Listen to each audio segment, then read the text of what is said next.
Bonjour, bonsoir, chers toutes, chers tous. Heureux de vous retrouver dans cette nouvelle capsule.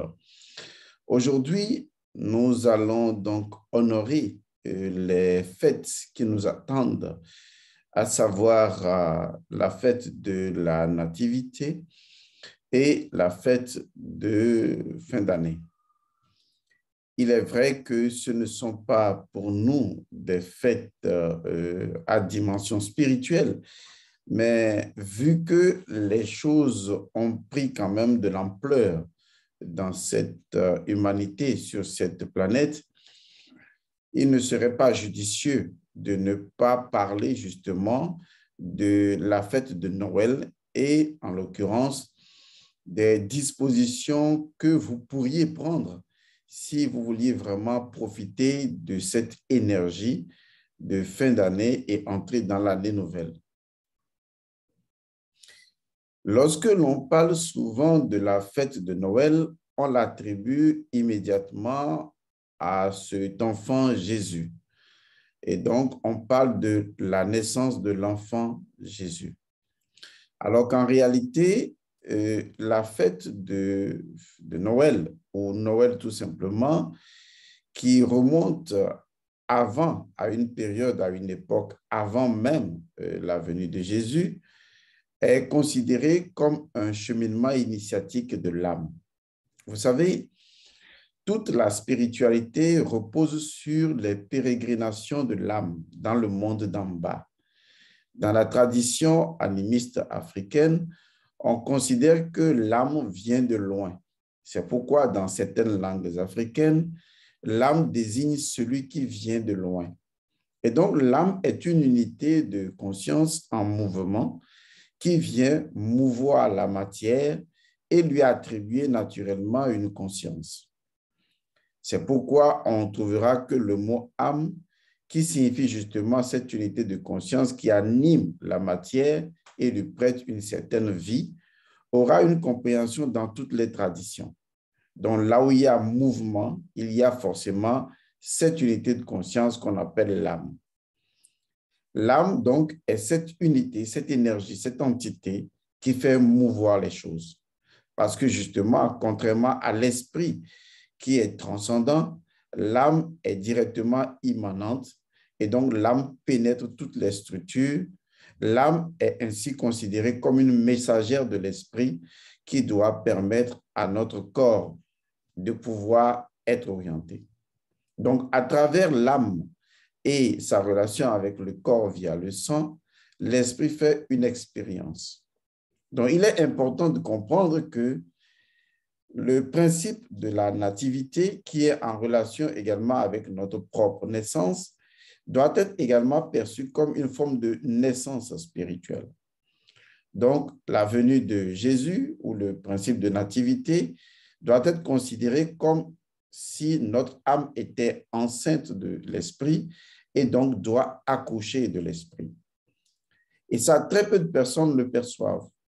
Parce qu'en réalité, si notre âme peut accoucher de l'esprit, c'est qu'en réalité, notre âme est complètement illuminée par l'esprit et incarne dans le corps physique et dans notre cas, les valeurs de cet esprit-là. Et dont nous devenons ce que nous appelons le verbe incarné. De toute façon, nous sommes tous le verbe incarné. Nous sommes tous le verbe qui s'est fait chair. Vous, moi, tout le monde, tout est ici du verbe. Le verbe représentant les vibrations du Nun. Parce que quand vous voyez le symbole hiéroglyphique du Nun, qui représente un filet d'eau, représente également les vibrations, représente également les verbes, ou le verbe, les énergies. Et donc, en réalité, on peut considérer le Nun comme étant un champ de possibilités immense de vibrations, d'énergie ou tout simplement de fréquences. On se rend compte qu'en réalité, notre âme qui s'est incarnée dans la matière est en train de suivre un cheminement initiatique qui doit passer forcément par une forme de naissance. D'ailleurs, la venue de notre âme dans son corps physique est perçue déjà comme une mort dans une dimension spirituelle et une naissance dans ce monde. Et par la suite, il y aura ce qu'on appelle la petite mort. C'est la petite mort, c'est la mort avant la vraie mort. C'est ce qu'on appelle la mort initiatique. La petite mort est donc la mort initiatique, une expérience qui va permettre à l'âme de mourir dans un état ordinaire et de renaître dans un état spiritualisé.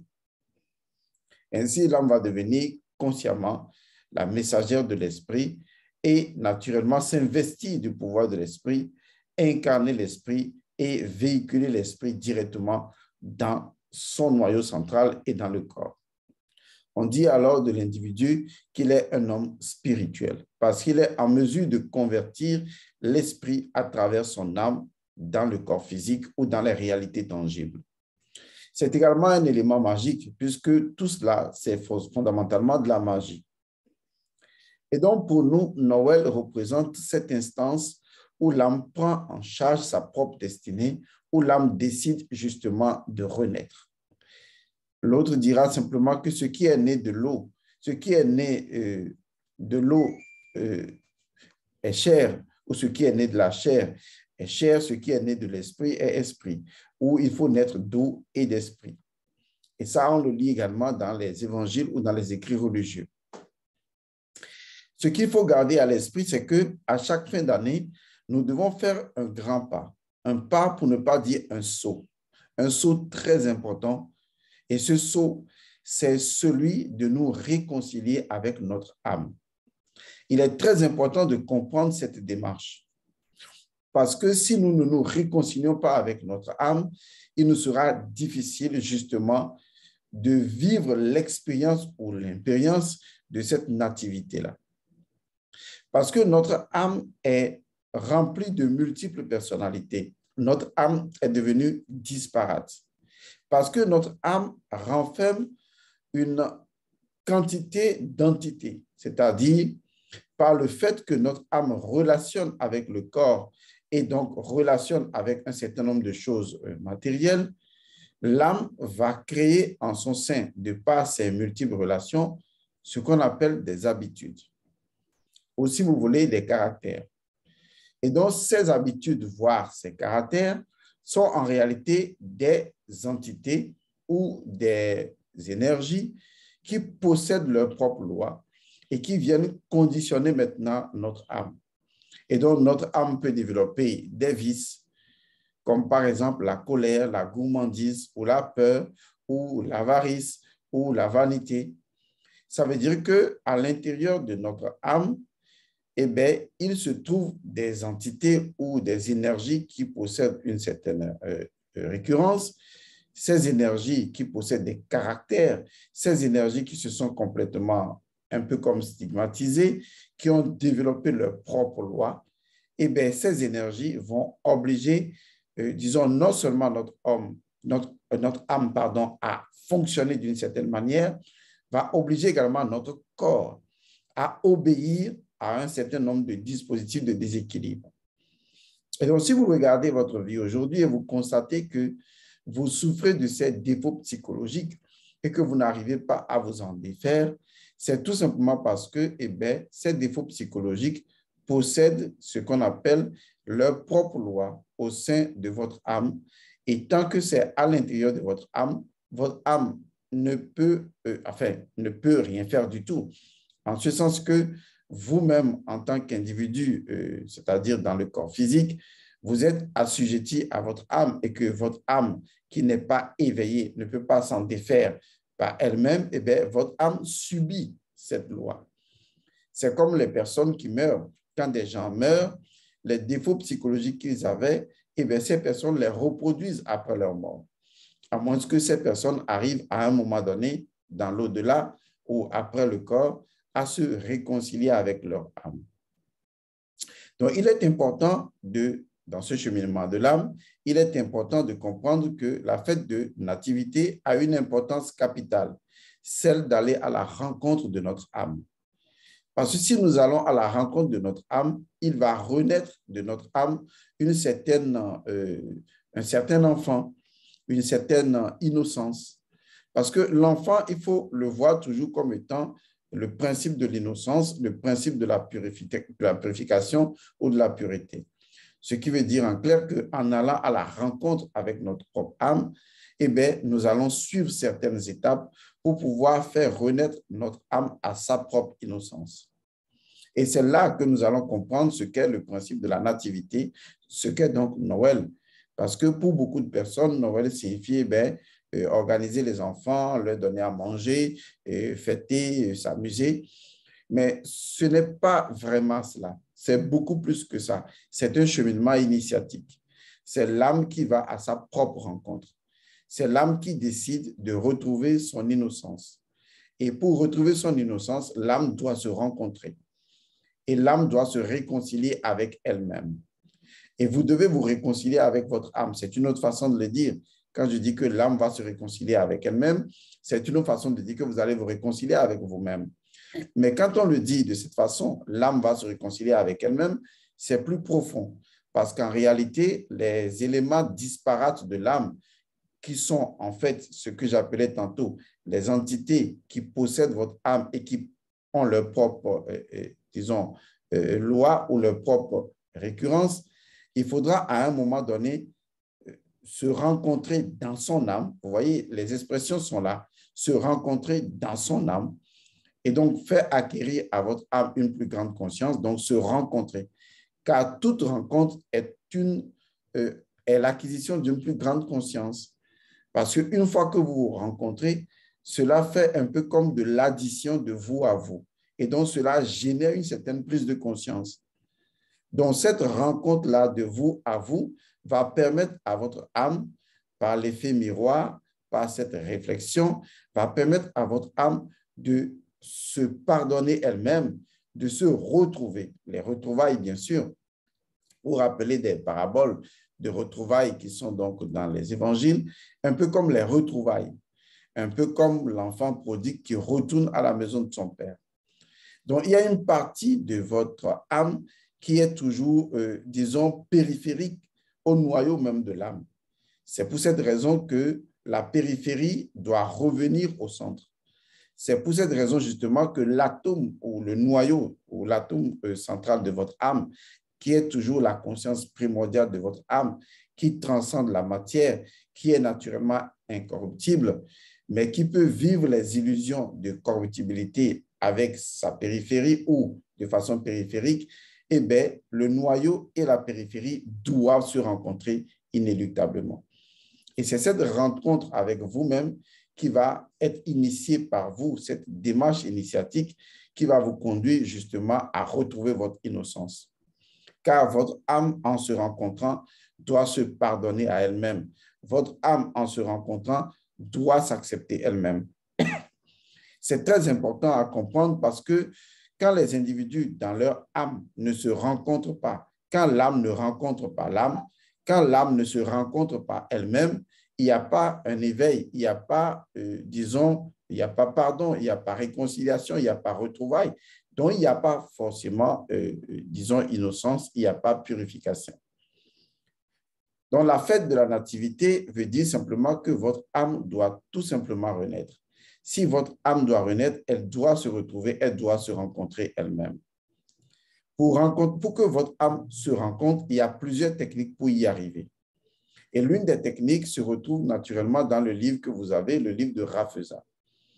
Dans ce livre, à la page, je vais regarder, à la page 100, il est intitulé « Rupture de contrat et réconciliation avec son âme ». La chose la plus difficile que les gens puissent arriver à faire dans leur vie au quotidien, c'est de se réconcilier avec leur âme. Beaucoup de personnes n'arrivent pas à le faire. Il y a des gens que vous allez rencontrer qui vous diront, « Monsieur Godson, c'est difficile de pardonner. » En fait, ils veulent tout simplement dire, c'est difficile de se pardonner. Car le refus de pardonner à une autre personne, c'est également le refus de se pardonner à soi-même. Donc, si vous n'arrivez pas à pardonner à une personne, c'est parce que vous n'arrivez pas à vous pardonner à vous-même. Il y a quelque chose en vous qui n'arrive pas à s'accepter.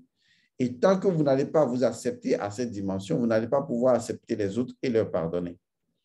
Donc, le refus de pardonner à une autre personne est toujours un refus de se pardonner à soi-même, d'être dans l'incapacité de s'accepter au plus profond, ou peut-être il y a en vous une personnalité de vous qui est en conflit avec vous et qui n'accepte pas du tout que vous soyez en réconciliation avec vous. Du coup, vous projetez cette image et vous n'arrivez pas à vous réconcilier avec les gens ou à pardonner aux gens.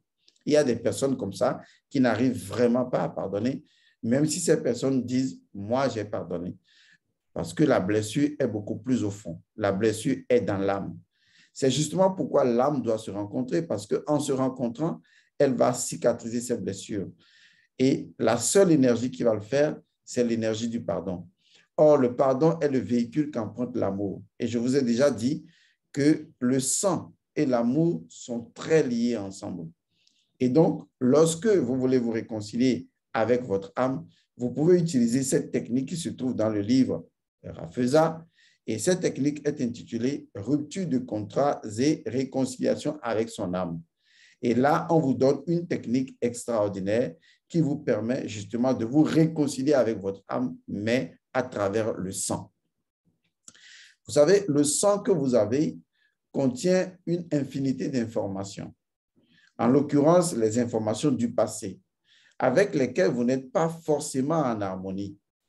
Et ces informations du passé sont déclinées en sous-informations. Et on les appelle souvent des contrats. Parce qu'en réalité, ces informations du passé, ces énergies contractées du passé, sont des énergies qui vous déterminent. Ce sont des énergies dont vous avez hérité, qui proviennent des parents, de vos parents, de vos parents, de vos parents, qui avaient eu un certain nombre de comportements avec ce sang et qui ont cristallisé un certain nombre d'habitudes, de caractère ou de lois dans votre sang. Et vous, en tant qu'héritier, c'est comme si votre père vous a laissé une maison. Si vous a laissé une maison, eh bien, l'architecture de la maison peut ne pas vous plaire, mais une chose est sûre, c'est votre héritage. Vous n'allez pas dire, oui, ce n'est pas la maison de mon père parce que l'architecture ne me convient pas. Quelle que soit l'architecture du moment, eh bien, c'est bel et bien la maison de votre père. Et donc, c'est votre héritage. Vous pouvez modifier l'architecture après, mais une chose est sûre, pour pouvoir la modifier ou avant de la modifier, vous l'avez acceptée d'abord dans cet état-là. Donc, il est important de savoir que à partir de cet exemple-là, lorsque vous héritez du sang de vos parents, vous avez hérité d'une forme d'architecture de votre maison. C'est-à-dire que vos parents vous ont légué le sang avec tout ce qu'il y a dedans de bénéfique, mais également de maléfique. Et ces choses qui sont dans votre sang sont devenues un peu comme des déterminismes. Et donc, sont devenues comme des choses possédant leur propre loi. Et naturellement, c'est ce que j'appelle des caractères. Du coup, vous êtes génétiquement prédéfini par ces caractères, mais aussi spirituellement et également énergétiquement. Donc, vous dépendez de par votre sang, vous dépendez spirituellement et matériellement de vos parents, de par cet héritage sanguin. Lorsque vous avez commencé à prendre conscience vous-même ou à agir dans le monde, vous avez vous-même à la suite développé un certain nombre de comportements, disons un certain nombre de courants énergétiques, puisque les comportements ne sont que des courants d'énergie. Et ces éléments se sont également greffés à votre sang. Et on peut être en harmonie ou en conflit avec ce que vous avez comme passé. Mais vous avez également des aspirations, tout comme vos parents avaient des aspirations pour vous. Et vos aspirations peuvent ne pas être compatibles avec votre sang, ou même l'alimentation, ce que vous mangez ou les choses que vous faites. Et donc, votre sang, qui est en relation avec votre âme directement et qui est en même temps votre domaine de destinée, votre sang contient un ensemble disparate d'énergie, de vibrations. Et donc, c'est votre rôle dans votre première étape, qui est donc en relation avec la purification ou l'innocence, c'est votre rôle de commencer d'abord à retrouver une réconciliation, une amitié, un amour avec votre sang. Et au-delà du sang, bien sûr, c'est votre âme. Quand je dis de passer par le sang, c'est une magie, un rituel qui, à travers le sang, va obliger l'âme à la réconciliation. Parce que le sang et l'âme sont très liés ensemble. Je m'amuse même à dire que le sang, c'est de l'âme liquide. Donc, le principe de la nativité veut simplement que chacun, à un moment donné, retrouve l'enfant qui est en lui, retrouve donc cette innocence ou arrive à accoucher de cette innocence-là. Or, il ne peut le faire qu'en se réconciliant avec son âme. Pour se réconcilier avec son âme, le cheminement est très simple. Il y a certainement plusieurs méthodes, mais l'une des méthodes efficaces, c'est d'agir de façon magique sur votre sang. Et c'est ce qui est décrit dans le livre de Raphesa, le livre que vous avez à la page 100 de ce livre qui est intitulé « Rupture de contrats et réconciliation avec son âme ». Donc, avant d'entrer dans la nouvelle année, assurez-vous de vous réconcilier d'abord avec votre âme. S'il vous plaît, assurez-vous de le faire. Et c'est quand vous allez vous réconcilier avec votre âme que vous pourriez dire bonne année à d'autres personnes. Parce que quand vous allez dire bonne année aux gens, bonne fête, santé, prospérité et tout, alors que vous-même dans votre âme, vous êtes complètement disparate, vous êtes conflictuel, vous convenez avec moi que vous dites aux gens, vous donnez aux gens quelque chose que vous n'avez pas.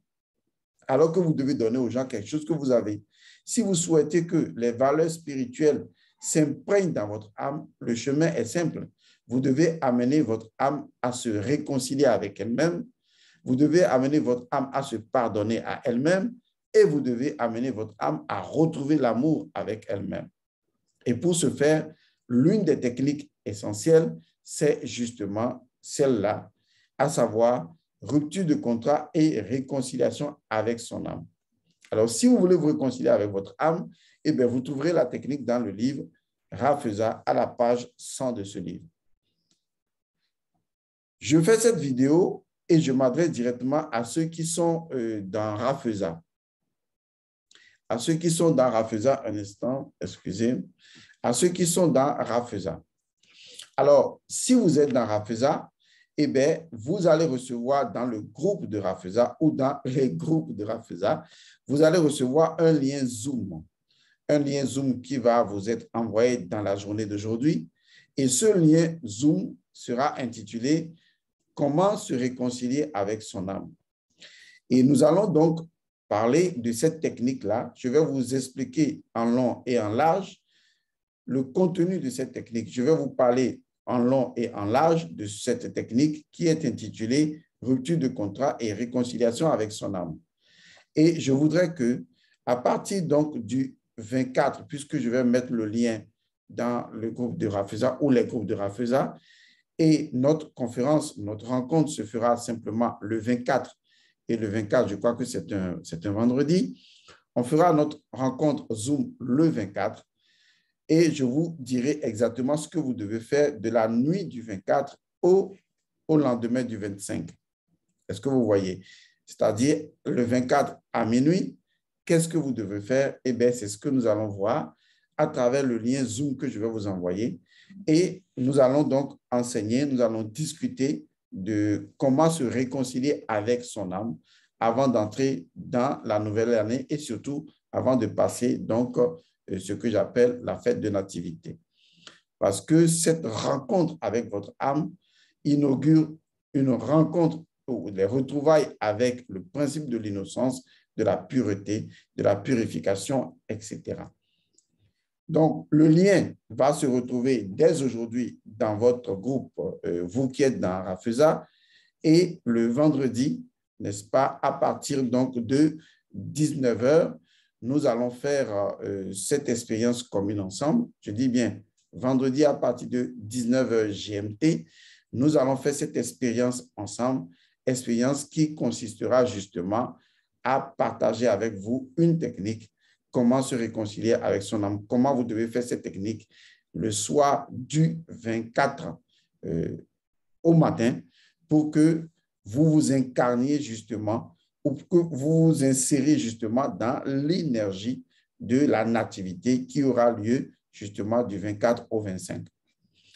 Voilà, donc apprêtez-vous, vous qui êtes dans Raphesa, à recevoir ce lien. Je vous avais promis que nous aurons à étudier tout le contenu du livre de Raphesa durant toute l'année, donc nous ne faisons que commencer et nous choisissons les passages qui sont en relation avec les moments forts de l'année pour vous aider justement à comprendre. Nous sommes pratiquement en fin d'année, nous allons passer la nativité d'ici 24-25 quel rituel il faut faire pour être dans l'énergie de la nativité, eh bien, c'est ce rituel-là que vous allez faire, qui est dans Rafeza, que nous allons aborder ensemble d'ici vendredi. Le lien sera dans le groupe de Rafeza et vous serez connectés et nous allons en discuter ensemble. Je vous donnerai toutes les explications qui vous permettront de pratiquer ce rituel à partir donc du vendredi soir, la nuit au samedi matin, pour incarner justement le principe de la nativité. Je vous remercie et je vous retrouve dans une autre capsule. Paix et bénédiction à vous. Merci.